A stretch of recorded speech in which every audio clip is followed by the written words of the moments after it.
Hello, welcome to PODnas. I'm Daniel Hawks. That's Jarrett Roser. We are talking Ah, about we are talking Pelicans today. They just drafted two stellar guys, but more importantly, pulled off a huge trade. They bring it in Dejounte Murray from Atlanta. Um, we're gonna get in all that. Jarrett, how you doing? What's up?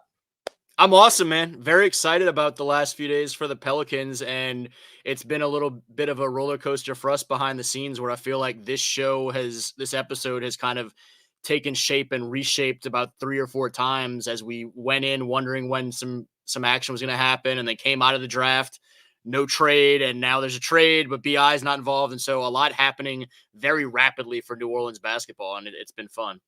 And just so some of you know, we recorded something and then the news just broke down so fast that we didn't get it out in time. So I'm going to cut to that right now. First had the draft and free agency kind of as mixed topics, but then I thought let's put them in one because there's going to be so much stuff happening in such a short amount of time. For me is whether the Pels are even selecting number 21 or selecting number 21 for themselves at that point, because there's so much talk of Atlanta trying to make a move here sooner than later. And For me, and this may be the kiss of death for Dejounte Murray. I think Dejounte is just more likely. you're mentioning from Uh, Baylor, Yves Misi is, there we go. Look at you. I, I think every mock draft I've seen Yeah. is now pegging, and there a lot throughout the process has pointed him to New Orleans, but it looks consensus today in terms of the If final they opening is going.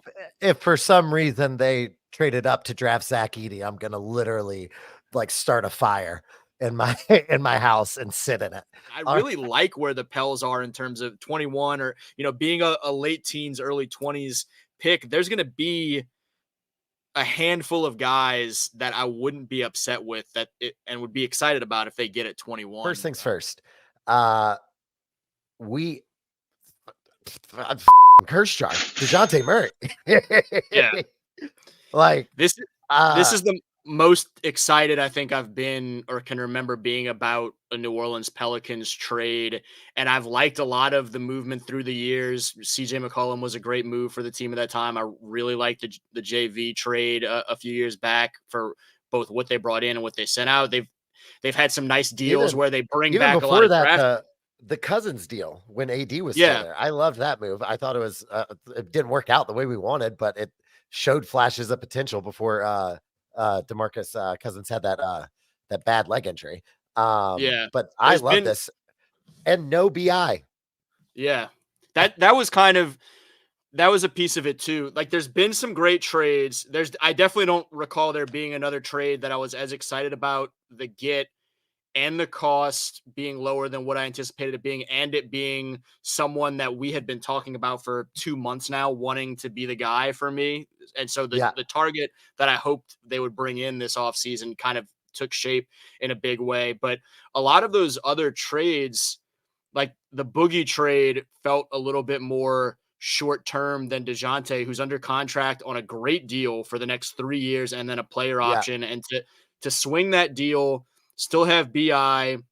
Hate to see the guys go that go. I really like Dyson Daniels as a young prospect. Love Larry Nance as a rotational guy and what he meant for that team from a culture standpoint and all those things. The 2025 Lakers pick could be really good, but ultimately, a few days after we talked about on our attempt at a preview episode, the Knicks traded what felt like a decade worth of picks to go get Mikal Bridges, to give away 2 picks, one of them hopefully a low first round pick in 2027 for a guy that is going to be a key core member of this team and a good two-way guy as well, for this team for years to come, and still have the flexibility to now potentially move BI for another piece.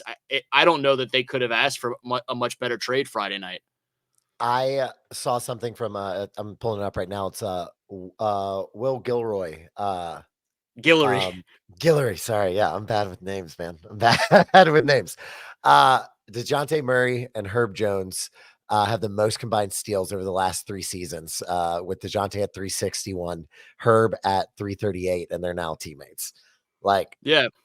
I mean, and let's just throw it out there that maybe BI doesn't get traded. And so now, like, that's a stout four. You obviously got to figure out the five.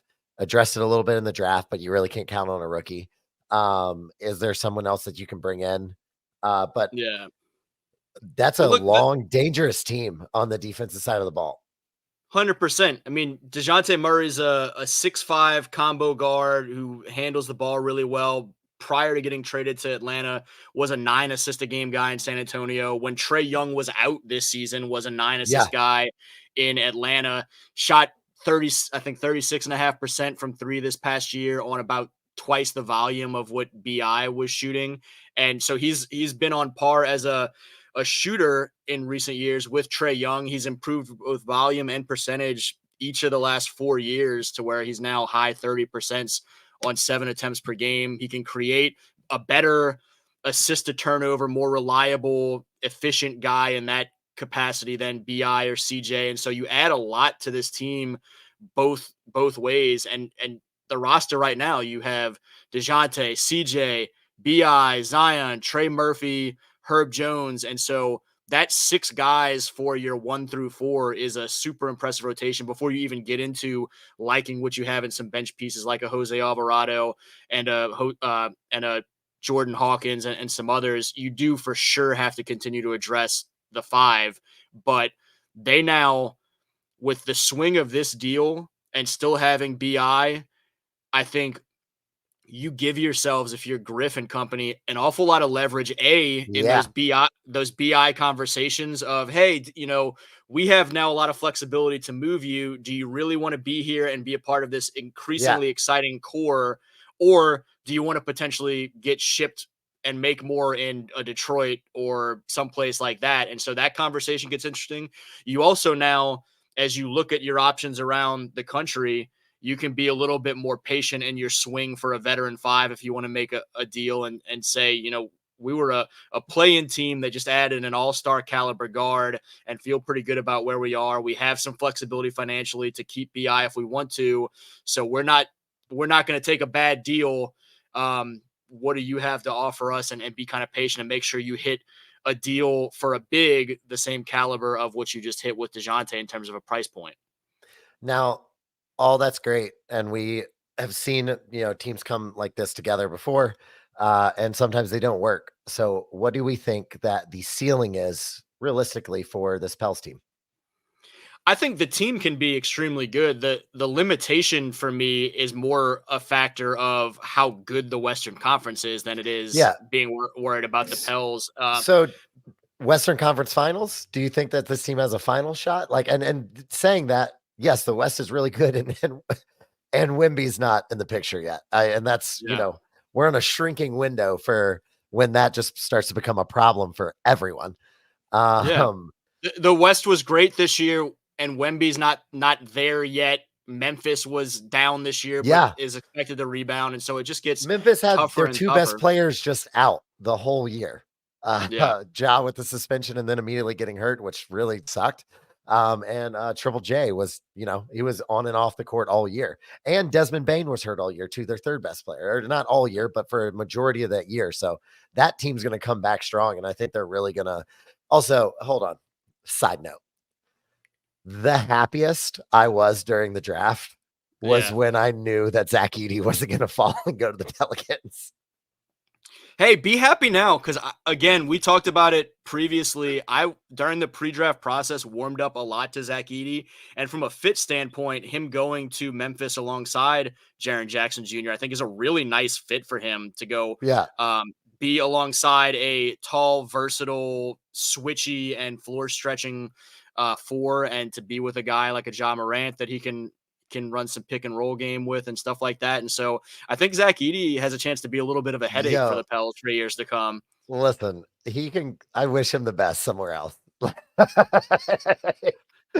Go do your thing, dog. Just don't do it on my team, on Yeah. my favorite team, please. And we'll obviously, you mentioned before, we're going to get a lot more into the draft on the tail end of this, but to jump back to your question of how competitive can this Pels team now be in a really stout Western Conference, I think ultimately the answer is kind of an incomplete right now because we have to see what happens at the 5. Right. There's no way they're going into the season with all these great 1-4 pieces and Yves Missi as the guy. I think he'll be one of probably 3 or 4 notable rotation guys as a big by the time we get there. But the move Friday and where this team is now positioned, and I think in a position of strength with how they attack the rest of this offseason, gives me a lot of optimism that they can be a noisemaker in the Western Conference for the upcoming years and be someone that you have to take seriously as a potential home court team in the first round. And we'll kind of see how the roster continues to develop in the coming weeks. Well, and also we've seen the Pelicans here before. Last year, even people high expectations, and they were so five. They were so 500 all year. They were so up and down, and they go on streaks, and you'd like, this team could be a problem for anyone that they face. And then they get swept in the first round. Yeah. And don't look like, the same team. And it sucks with, Z going out so early after his best career game, realistically. But I would hope that with this team and just right now that they could at least do something kind of like what Dallas did this year, be really, really good defensively and make a run to the Western Conference Finals. And, some things fall your way and Minnesota takes out Minnesota. Why does Minnesota like the Pat Bev when they won the play-in game and he got up on the stands? Like, why does Minnesota always do something kind of okay, or better from what they're supposed to do? And then it's like they blew their wad way too early. Yeah, man. I'm not going to say consolation trophy vibes or happy to be here vibes, but there's been so little to be, and we can kind of understand this from a New Orleans basketball perspective. There's been so little high level success for that franchise to be excited about that they're just all kinds of gung ho every step of the way that they do accomplish something, and kind of go a little bit overboard with it. But I also, something you just said about the letdown aspect of the Pels this year and how much of the letdown of the Pels through the last 5 years or so has been tied to who gets hurt when. Something the Pels fans are going to absolutely love, and I almost just curse jarred it because I'm excited enough about it. Dejounte Murray's past 6 seasons, from the time he was 21 on, he has never played less than 66 games in an NBA season. And that includes, when you look at those low numbers in the 60s, that's because we had COVID seasons. So he's a 70 plus game a season guy every single season. And again, on a contract where he will make less by the end of it than either CJ or BI made this past year. So he's a nice stable piece moving forward. It's a great move. It's such a great move. And like you said, and I echo it again, it gives them so much more leverage moving ahead, which NBA you need. With the way that the West is and how the Pels are still trying to, really be in there and get to a place where they're a contender and try and maximize Zion Williams' potential. And because I said, it's still there. I think, those breakfasts with CJ and BI must have really helped. I really think it made him a better professional as we go into next year and moving forward. And I would love to see him make an all-star game this year. I would love to see, we have multiple Pelicans on the all-star game this year because they're playing that well. So hopefully that happens. He for sure has looked like more of a true pro and bought in leader of this team the last year-ish than we had ever seen. And so that's a huge part of the excitement for sure. And now you take some more of the pressure off of him to have everything run through him if you're going to be at your peak. And so I think there's just a lot to be excited about if you're a Pels fan right now, for sure. Yeah. Yeah. And last real quick thing, and then we'll move on to draft stuff. With BI still being there, and let's say we do still trade him. What do you have any trade in mind that you would maybe think hey, who is a person that maybe we could go try and get, or do we use BI to address that front court need? What would be your thoughts on a potential BI trade if there was to be one?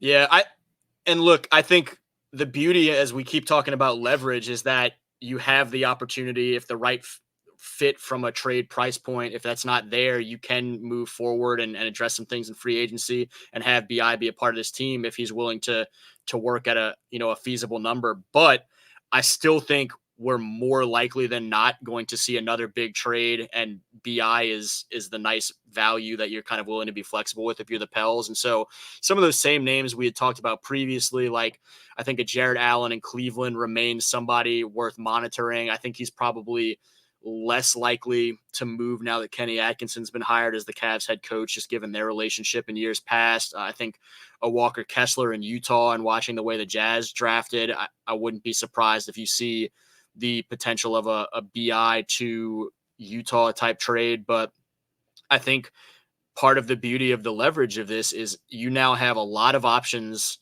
around the country, and just kind of rattling a few more off. I know you had mentioned continuing to see some potential for could Cat in Minnesota be a trade.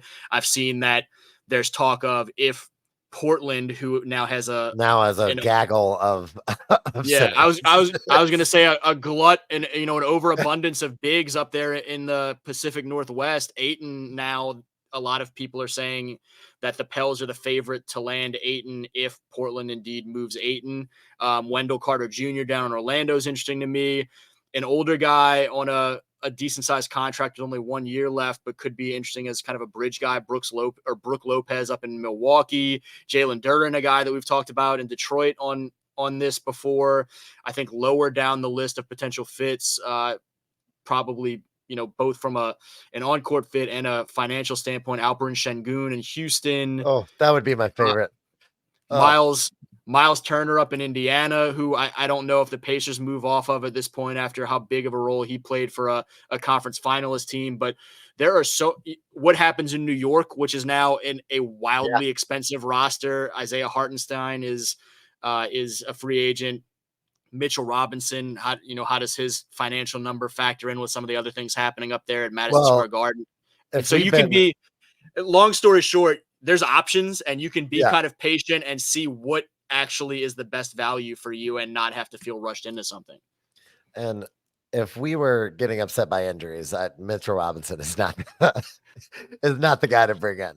I don't think I've seen him play north of 50 in my life since the war.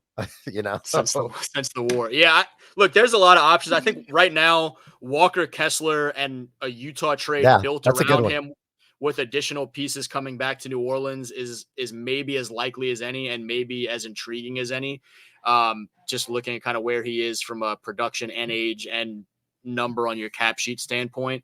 But the Pels have an awful lot of flexibility, and so it's going to be really exciting to see. I think they add a big through another trade this summer and are able to add a big on the free agent market and turn that Yves Missi standing alone like John Travolta looking around wondering where everybody else is. I think you're going to see him suddenly have 2 or 3 solid vets around him to help kind of bolster that into a rotation. So that's a great segue. Let's go into a little bit of the draft since we're running up on time a little bit. Yves Missi from Baylor. And then we brought in Antonio Reeves, or the Pels brought in Antonio Reeves, guard from Kentucky. Got a sweet shot. That Kentucky team is full of shooters, by the way. So right now, Yves Missi is kind of alone down there. Again, you don't want that for a rookie, but I did like the pick. I like that we just kind of stayed put and we took the best available. I firmly love when teams like don't overthink it or like maybe reach for someone that isn't going to be a good fit. I think this is going to be a good fit. Well, rookies come with rookie problems. He'll go through those just the same as any other rookie does, but hopefully we can get those vets around him. Hopefully it starts to build him up and maybe he can be the missing piece, but obviously isn't going to be that going into this season. What did you think about the Pels draft? Likes, dislikes, or is there anything you maybe wish they would have done? Again, they traded into the second round to go get Antonio Reeves. As a trade with Minnesota, I believe, right? Or was it the Magic? It was with the Magic. Yeah. Was it with the Magic? Yeah. So yeah, go ahead. Yeah, and it was tough to keep track of that second round and I'm sure there were so many trades happening that I'm probably missing one, but I think 15 at least of the 28 second round picks were traded at some point. Oh, my phone was buzzing during the course of the actual second round. But I was But gonna learn so much. Go I ahead. liked the Messi pick. I was a guy that liked Deron Holmes from Dayton more and some of the things that he brought from a more filled out, more polished offensive skill set and some range to his game. But I think there's a ceiling to Messi's game that he's a little bit more raw right now. I think has some boom or bust type potential to that pick, but on the potential boom side, a super athletic 7-footer that can be a high level rim protector and a rim runner too on some things on offense. I just don't think stretches things as much as a Deron Holmes would have, and is going to be a little bit more of a project, which just further speaks to why you need to get some good veteran help there down low. But I liked it. I was okay with it. I've seen the Pels hit on enough of their draft picks the last several years that I have a lot of trust in their ability to scout and get the right guy in the building. And so I'm good with the Yves Messi pick and hope that it hits the higher end, certainly, of what his potential can be. Second round to get an Antonio Reeves, one of the top shooters in this entire draft. I think a 6'5" guy that has some level of two-way potential, but certainly is a guy that off ball is going to drain threes at a high clip. I thought that was great. And then in the wake of the draft, you see them continue to try to add some potential scoring to the end of that bench with Jermaine Couisnard from Oregon and Keon Brooks Jr. from Washington, two of the Pac-12's highest scorers. And so on day 2 and beyond, you kind of saw what they were trying to do in terms of filling out some guys that can fill it up when given the chance and just kind of be some heat check type guys potentially. And so I feel really good about the week overall. Obviously, Dejounte Murray steals the headlines, but a solid week of Pels basketball. Yeah. It's going to be really, really fun to see what happens next, as free agency is just beginning and all the stuff that we kind of talked about in this episode, what's going to happen. We are going to keep you updated on it because that's what we do here at the PODnas show. Do you have anything else for us, Jared, or can we skedaddle out of here? Do you have anything else you want to hit on from a bigger picture draft stuff, the Bronny dynamic, or just anything else you saw in the draft? Or I think we certainly hit on the Pels dynamics really well. But yeah. I loved God, who was it? It was the Devon Carter, the Kings taking Devon Carter. I just I like him as a player. I think he's got such a solid ceiling already or floor already. Maybe not the highest ceiling, but he's going to come in, I think, ready to play. And with the Bronny and Braun stuff, it's just cool. I mean, it's something we're never going to see again. So just take that in. How many times do you care about the 55th pick in the NBA draft? Yeah. And so at some level, that's kind of special. Kind of gonna be cool to just say we saw that people who saw Ken Griffey Jr. and Senior play together. But I just thought that was cool. I hate the 2-day thing. Let's get that out of here. Why? Why? I mean, why? So people could see LeBron James get his son drafted in prime time. I know why, but even then, I don't know. And we may have talked about this on our pre-draft preview attempted show, but I don't know how many people were watching the second round of the draft when it was late night following the first round for all these decades that we've done it that way. I don't know how many people were. I mean, it had to be just truly draft nuts that we were tuning in the day after in the afternoon to watch all of these picks that the odds of them hitting are so low to begin with. And then the vibes of it were so weird to me because they're just in an ESPN studio. Every time Mark Tatum went up to the podium, it just felt it felt disconnected in a way that reminded me of a Jeopardy video daily double more than an in-person event. When Mark Tatum would go up there, and then there's people sitting quietly around waiting to put on hats that are the wrong hats more than half of the time by this point in the draft. And so there's a lot weird going on there. The Bronny, the only reason I think any casual fan may have tuned in was because of the Bronny element. Yeah. And it's been interesting to watch how polarizing the takes on that have been, where people are wildly up in arms about the nepotism angle, Yeah. or are so gung ho and caping for him. And I think the word of this show consistently becomes nuance and kind of trying to find a middle ground. And I think Bronny is probably a higher potential of panning out into a rotation guy than the haters want to give Yeah. credit. Okay. And I think also not likely to be a a star that the people that are caping for the James family would like you to believe. But to your point, it's just going to be interesting and cool to watch them be on the court together potentially at the Yeah. same time. And the kid is a year removed from a massive cardiac arrest. Like, that's a lot to come back from, no matter who you are. So, like, having 1 year under your belt, like, and then being able to, one, play with your dad, one of the greatest basketball players of all time, and learn the game from him, and be in a situation where, uh, you're gonna get the right kind of coaching because the Lakers do have a great coaching staff for that, and they have a really good player development. That's only going to help them. And that new head coach is one of the great shooters of all time. And that's something that Bronny really needs to continue to develop, that perimeter shot, if he's going to be the guy that you hope he can peak out Yeah. to be. Plus, he uses the curse jar as well, or at least curses a lot on There, camera.